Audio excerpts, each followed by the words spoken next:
दोस्तों, भारत के वज़ीर-ए-आज़म नरेंद्र मोदी जो हैं, उन्होंने पहली मीटिंग ही तुलसी गैबर्ड से की है, right after landing in Washington DC. National intelligence की new head, first American Hindu women spy lady, spy head Tulsi Gabbard पहुंचे नहीं थे, तो जनाब बड़ी सर्दी और डियास्पोरा ही डियास्पोरा एयरपोर्ट पे इधर-उधर।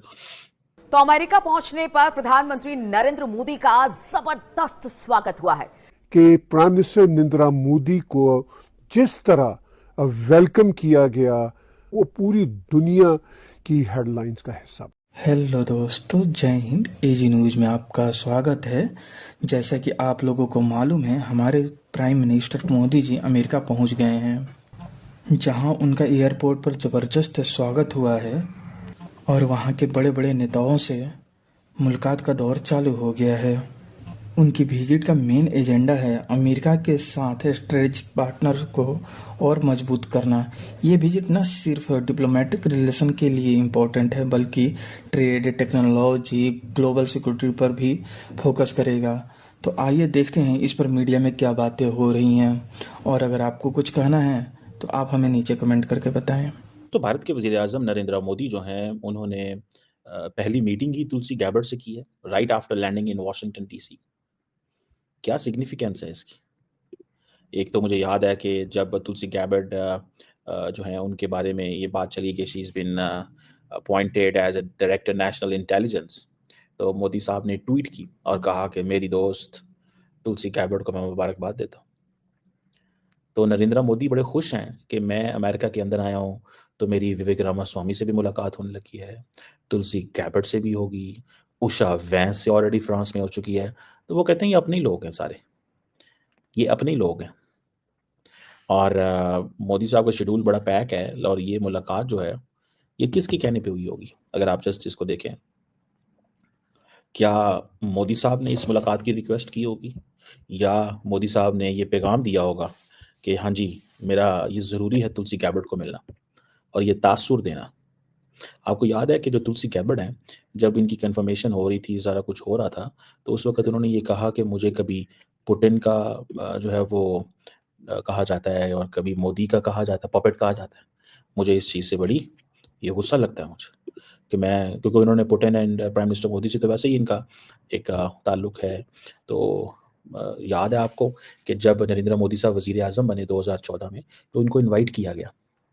उस वक़्त अमेरिका, इस वक़्त इंडिया इस पोज़ीशन में था कि इंडिया पीआर करना चाहता था। यानी कि इंडिया एक्सेस लेना चाहता था अमेरिका के अंदर, and she was the first friend जो आई और वो आके मोदी साहब से मिली और उसने ये सारी चीज़ें की। और आज वो डायरेक्टर नेशनल इंटेलिजेंस बन गई हैं। देखिए, जो नरेंद्र मोदी ने इन्वेस्टमेंट की इन फ्रेंडशिप, ये ज़रूरी नहीं होता कि कोई पैसों का लेन-देन नहीं होता, ये फ्रेंडशिप होती है, ताल्लुकात होते हैं। ये जो तुलसी गैबर्ड के ऊपर जो एक पर्सनल फ्रेंडशिप की जो इन्वेस्टमेंट की, जो उनको बुलाया, वो आज पे कर रही है ना मोदी साहब का। ठीक है जी, 2 दिन का विज़िट है। बड़ा थोड़ा विज़िट है 2 दिन का, अगर मैं आपको देखूँ। और अभी वो पहुँचे नहीं थे, तो जनाब बड़ी सर्दी और डियास्पोरा ही डियास्पोरा एयरपोर्ट पे इधर-उधर।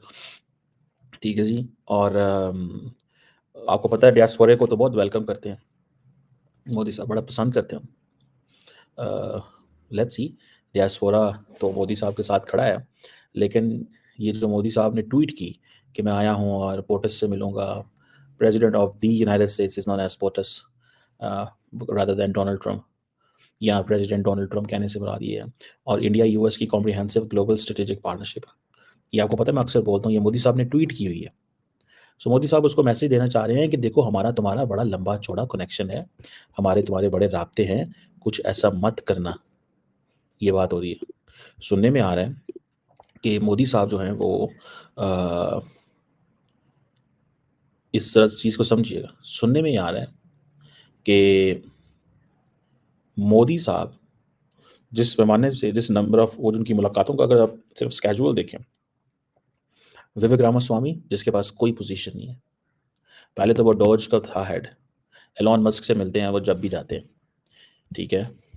और विवेक रामास्वामी के पास कोई पोजीशन नहीं है, लेकिन Vivek Ramaswamy is in influential position at the moment in the United States. बड़ी खबर जो इस वक्त हर तरफ चल रही है और वो ये है कि इंडिया के प्राइम मिनिस्टर नरेंद्र मोदी साहब पहुंच चुके हैं अमेरिका, और अमेरिका में उनको रिसीव किया गया। उनके जो इंडियन यहाँ पर एम्बेसडर हैं, उन्होंने उनको रिसीव किया। उनके साथ और भी जो अथॉरिटीज थी वो भी मौजूद थी एयरपोर्ट पर। बड़ी सख्त सर्दी है सर, लेकिन कहा यह जा रहा है कि ये दौरा बहुत अहम है क्योंकि इसमें इंडिया और अमेरिका के जो रिलेशन हैं वो और भी ज्यादा हाई अप होने जा रहे हैं, और कुछ ऐसे एजेंडा भी है जिसके पर बातचीत होगी। कह रहे हैं कि ट्रेड बड़ी ज्यादा हो जाएगी सर। इसी के साथ दूसरी खबर ये है कि पाकिस्तान में तैयब उर्दवान पहुंच चुके हैं, तो दो दौरे हो रहे हैं। तो साजिद साहब, पहले तो मैं आपसे ये जानना चाहूंगी कि एक तरफ हमने ये देखा कि जो फ्रेंच प्रेसिडेंट हैं उन्होंने नमस्ते करके उनको गुड बाय कहा मोदी साहब को एयरपोर्ट पर, और यहाँ पर अमेरिका में उनको रिसीव किया गया है। सर, ये कितना सिग्निफिकेंट विजिट देख रहे हैं आप मोदी साहब का अमेरिका का?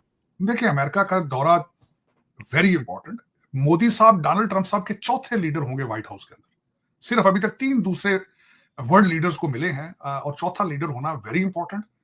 और उसके बाद यहाँ पे बात हो रही है ट्रंप मोदी रोमांस की। उसकी वजह यह है, वाकई मैं इसमें कह सकूंगा कि ये रोमांस उनके दरमियान है, इसमें कोई शक नहीं है। क्योंकि डोनाल्ड, जब ये पिछले टर्म्स के अंदर हाउडी मोदी हुआ था, यहाँ पे 50,000 लोग वहां पे इकट्ठे हुए थे सितंबर 2019। और वहां पे मोदी साहब ने एक फिक्रा कहा था जिसकी बाज़गश्त बड़ा अरसा रही थी। अब की बार ट्रंप सरकार, तो रोमांस तो उनके दरमियान है। फिर उसके जवाब में मोदी साहब ने इनको इनवाइट किया, भारत की इन्होंने दावत दी, और फिर वो डोनाल्ड ट्रंप साहब यहां से गए अहमदाबाद, और 1 लाख लोगों ने वहां पे डोनाल्ड ट्रंप साहब को रिसीव किया, और वहां पे उस इवेंट का नाम था नमस्ते ट्रंप। तो रोमांस तो उनके दरमियान मौजूद है, इसमें कोई शक नहीं है। मोदी साहब is not an ordinary leader, he is an extraordinary leader.